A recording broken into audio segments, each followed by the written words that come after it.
Hi friends, அஸ்ஸலாமு அலைக்கும். இன்றைக்கி பருப்பு மிளகு ரசம் எப்படி செய்யலான்னு பார்க்கலாம். அதுக்கு தேவையான பொருள் என்னென்னா, ஒரு கொத்து கொத்தமல்லி, ஒரு முழு பூண்டு தோல் உரிக்காமல், மிளகு, சீரகம், காஞ்சி மிளகாய் உங்கள் காரத்துக்கு தேவைன்னு எடுத்துக்கோங்க. 3 ஸ்பூன் துவரம் பருப்பு எடுத்துக்கலாம். நீங்கள் வறுத்து கூட யூஸ் பண்ணலாம், இல்லை அப்படியே கூட குறப்பாக அரைச்சிக்கலாம்.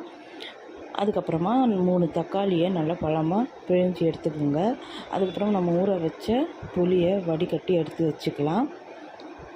அதில் தக்காளியை போட்டு நல்லா மிக்ஸ் பண்ணிவிட்டு மஞ்சள்தூள், கல் உப்பு, பெருங்காயத்தூள் போட்டு நல்லா மிக்ஸ் பண்ணி அது தனியாக எடுத்து வச்சுக்கலாம். இப்போ சட்டியில் எண்ணெய் காஞ்சதுக்கப்புறமா கடுகு, உளுந்த பருப்பு, சீரகம், வெந்தயம், இது கருவேப்பிலை போட்டு கொஞ்சம் பெருங்காயம் போட்டு நம்ம அரைச்சி வச்ச மசாலையும் போட்டு எண்ணெயிலேயே நல்லா வதக்கணும். கலர் சேஞ்ச் ஆகணும், ஏன்னா பச்சை வாசம் போகிற வரைக்கும்.